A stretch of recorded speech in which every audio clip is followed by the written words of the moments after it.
धीरंजन मालवीय जीवन परिचय। धीरंजन मालवीय का जन्म बिहार के नालंदा जिले के डुबरावा गांव में 9 मार्च 1952 को हुआ। ये MSc सांख्यिकी, MBA और LLB हैं। आकाशवाणी और दूरदर्शन से जुड़े मालवीय अभी भी वैज्ञानिक जानकारी को लोगों तक पहुंचाने के काम में जुटे हुए हैं। आकाशवाणी और BBC लंदन में कार्य करने के दौरान मालवीय रेडियो विज्ञान पत्रिका ज्ञान विज्ञान का संपादन और प्रसारण करते रहे हैं। मालवीय की भाषा सीधी, सरल और वैज्ञानिक शब्दावली लिए हुए है। यथा आवश्यक अन्य भाषाओं के शब्दों का प्रयोग भी वे करते हैं। मालवीय ने कई भारतीय वैज्ञानिकों की संक्षिप्त जीवनियाँ लिखी हैं, जो इनकी पुस्तक विश्वविख्यात भारतीय वैज्ञानिक पुस्तक में समाहित है। प्रस्तुत पाठ वैज्ञानिक चेतना के वाहक रामन में नोबेल पुरस्कार विजेता प्रथम भारतीय वैज्ञानिक के संघर्षमय जीवन का चित्रण किया गया है। वेंकट रामन कुल 11 साल की उम्र में मैट्रिक विशेष योग्यता के साथ इंटरमीडिएट भौतिकी और अंग्रेजी में स्वर्ण पदक के साथ BA और प्रथम श्रेणी में MA करके 18 साल की उम्र में कोलकाता में भारत सरकार के फाइनेंस डिपार्टमेंट में सहायक जनरल अकाउंटेंट नियुक्त कर लिए गए थे।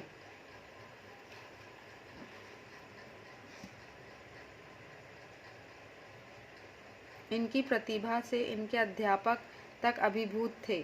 सन 1930 में नोबेल पुरस्कार पाने के बाद CV रामन ने अपने एक मित्र को उस पुरस्कार समारोह के बारे में लिखा था।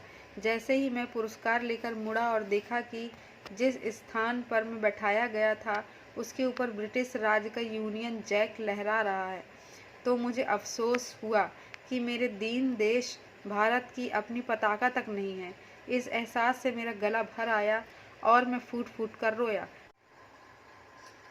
चंद्रशेखर वेंकट रामन भारत में विज्ञान की उन्नति के चिर आकांक्षी थे तथा भारत की स्वतंत्रता के पक्षधर थे। वे महात्मा गांधी को अपना अभिन्न मित्र मानते थे।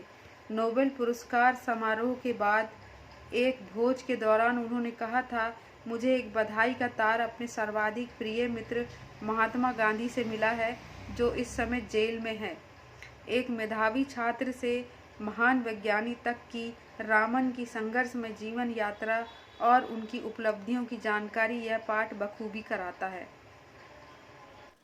निम्नलिखित प्रश्नों के उत्तर 1-2 पंक्तियों में दीजिए। पहला है, रामन भावुक प्रकृति प्रेमी के अलावा और क्या थे? उत्तर, रामन भावुक प्रकृति प्रेमी के अलावा एक ऐसे वैज्ञानिक थे जिनके अंदर सशक्त वैज्ञानिक जिज्ञासा थी। अगला प्रश्न है, समुद्र को देखकर रामन के मन में कौन सी जिज्ञासाएं उठी? उत्तर, समुद्र को देखकर रामन के मन में उठने वाली 2 जिज्ञासाएं थी। पहला, समुद्र का रंग नीला क्यों होता है? दूसरा, समुद्र का रंग नीला ही होता है और कुछ क्यों नहीं? प्रश्न नंबर 3, रामन के पिता ने उन्हें किन विषयों की सशक्त नींव डाली? उत्तर, रामन के पिता ने उनमें गणित और भौतिकी विषयों की सशक्त नींव डाली। प्रश्न नंबर 4, वाद्य यंत्रों की ध्वनियों के अध्ययन के द्वारा रामन क्या कहना चाहते थे? उत्तर, रामन वाद्य यंत्रों के अध्ययन द्वारा ध्वनियों के पीछे वैज्ञानिक रहस्य को जानने के अलावा पश्चिमी देशों की उस भ्रांति को तोड़ना चाहते थे कि भारतीय वाद्य यंत्र विदेशी वाद्य यंत्रों की तुलना में घटिया हैं। नीले रंग की वजह का सवाल हिलोरे लेने लगा। उन्होंने आगे इस दिशा में प्रयोग किए जिसका परिणाम रामन प्रभाव की खोज के रूप में हुई। प्रश्न नंबर 5, सरकारी नौकरी छोड़ने के पीछे रामन की क्या भावना थी? उत्तर, सरकारी नौकरी छोड़ने के पीछे रामन की भावना यह थी कि वह सरस्वती की साधना को धन और सुख सुविधाओं से अधिक महत्वपूर्ण मानते थे। वैज्ञानिक रहस्यों के ज्ञान को सबसे अधिक मूल्यवान मानते थे। प्रश्न नंबर 6, रामन प्रभाव की खोज के पीछे कौन सा सवाल हिलोरे ले रहा था? उत्तर, रामन प्रभाव की खोज के पीछे जो सवाल हिलोरे ले रहा था वह है, समुद्र का रंग नीला ही क्यों होता है? प्रश्न नंबर 7, प्रकाश तरंगों के बारे में आइंस्टाइन ने क्या बताया? उत्तर, प्रकाश तरंगों के बारे में आइंस्टाइन ने बताया था कि प्रकाश का रूप अतिसूक्ष्म परमाणुओं की तीव्र प्रवाह धारा के समान होता है। प्रकाश के कण प्रश्न बुलेट नंबर के 8, समान रामन की तीव्र खोज ने प्रवाह किन से अध्ययनों को बहते हैं। सहज बनाया?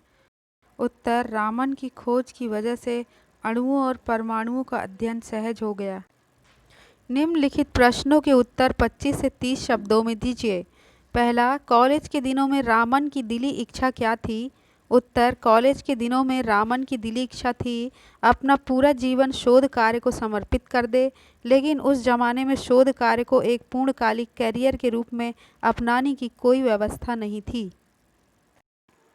प्रश्न नंबर 2, वाद्य यंत्रों पर की गई खोजों से रामन में कौन सी भ्रांति तोड़ने की कोशिश की? उत्तर, लोगों का मानना था कि भारतीय वाद्य यंत्र पश्चिमी वाद्य यंत्रों की तुलना में अच्छे नहीं होते। रामन ने अपनी खोजों से इस भ्रांति को तोड़ने की कोशिश की। प्रश्न नंबर 3, रामन के नौकरी संबंधी कौन सा निर्णय कठिन था? उत्तर, उस जमाने के हिसाब से रामन सरकारी विभाग में एक प्रतिष्ठित अफसर के पद पर तैनात थे। उन्हें मोटी तनख्वाह और सुविधाएं मिलती थी। उस नौकरी को छोड़कर विश्वविद्यालय में प्रोफेसर की नौकरी करने का फैसला बहुत कठिन था। प्रश्न नंबर 4, सर चंद्रशेखर वेंकट रामन को समय समय पर किन किन पुरस्कारों से सम्मानित किया गया? उत्तर, रामन को 1924 में रॉयल सोसाइटी की सदस्यता से सम्मानित किया गया। 1929 में उन्हें सर की उपाधि दी गई। 1930 में उन्हें नोबेल पुरस्कार से सम्मानित किया गया। उन्हें कई अन्य पुरस्कार भी मिले, जैसे रोम का मैत्यूसी पदक, रॉयल सोसाइटी का ह्यूज पदक, फिलाडेल्फिया इंस्टीट्यूट का फ्रैंकलिन पदक, सोवियत रूस का अंतर्राष्ट्रीय लेनिन पुरस्कार आदि। उन्हें 1954 में भारत रत्न से सम्मानित किया गया। प्रश्न नंबर 5, रामन को मिलने वाले पुरस्कारों ने भारतीय चेतना को जागृत किया, ऐसा क्यों कहा गया है? उत्तर, रामन को मिलने वाले पुरस्कारों से भारतीयों का आत्मसम्मान और आत्मविश्वास बढ़ा था। उसमें विज्ञान के प्रति रुचि बढ़ी। कितने ही युवा वैज्ञानिक शोध कार्यों की ओर बढ़े। इस प्रकार से भारत की सोई हुई वैज्ञानिक चेतना एकाएक जागृत हो उठी। निम्नलिखित प्रश्नों के उत्तर 50 से 60 शब्दों में दीजिए। पहला प्रश्न है, रामन के प्रारंभिक शोध कार्यों को आधुनिक हठ योग क्यों कहा गया है? उत्तर, रामन के शोध कार्य को आधुनिक हठ योग इसलिए कहा गया क्योंकि रामन नौकरी करते थे जिससे उनके पास समय का अभाव था।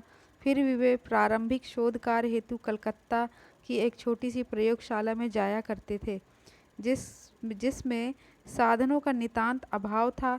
फिर भी रामन अपनी दृढ़ इच्छा शक्ति के बल पर उन्हीं काम चलाऊ उपकरणों से शोध कार्य करते थे।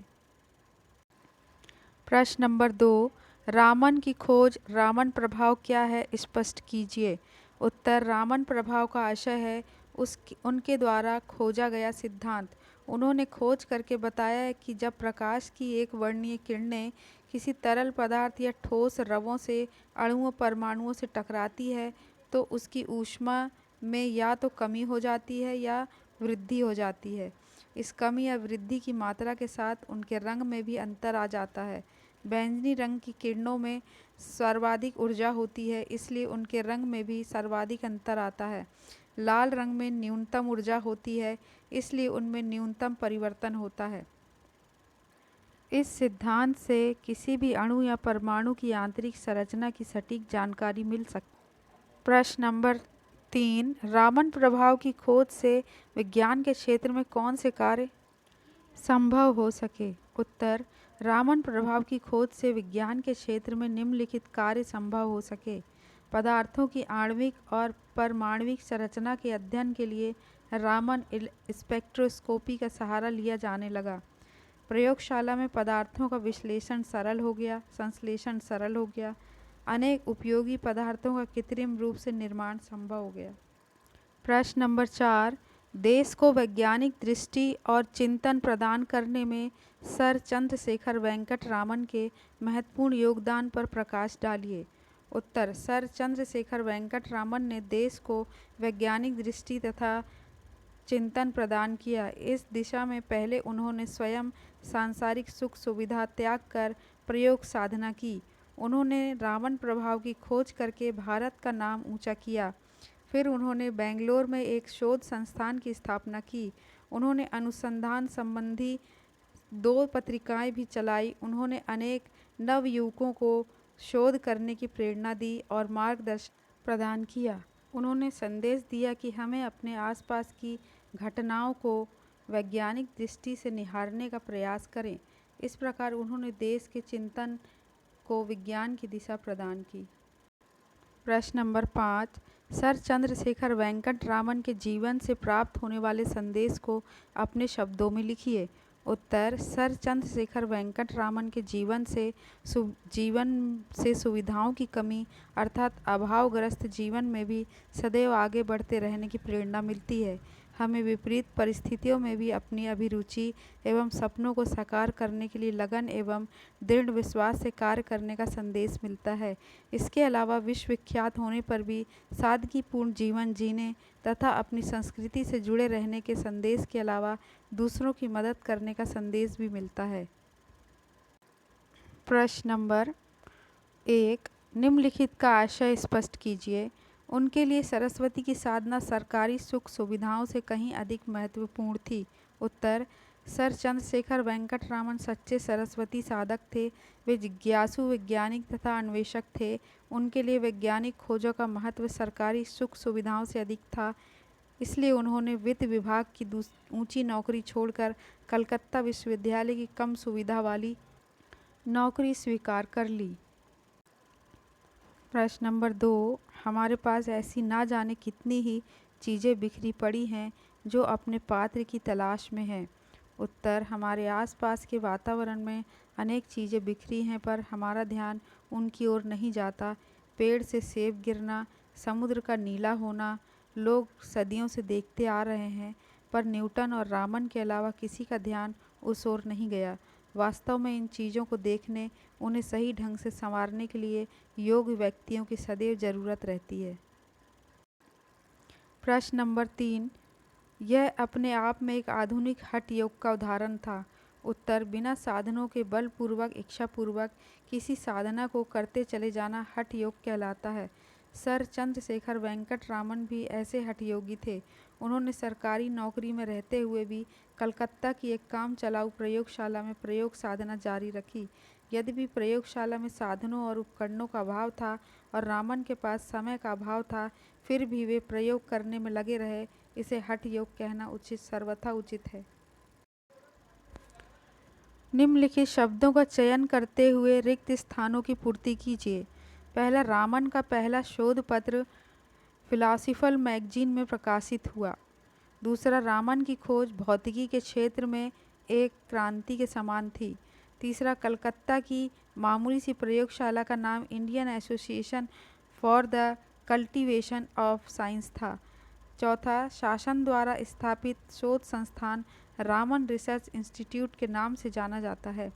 पाँचवां, पहले अणुओं और परमाणुओं के आंतरिक संरचना का अध्ययन करने के लिए इंफ्रारेड स्पेक्ट्रोस्कोपी का सहारा लिया जाता था।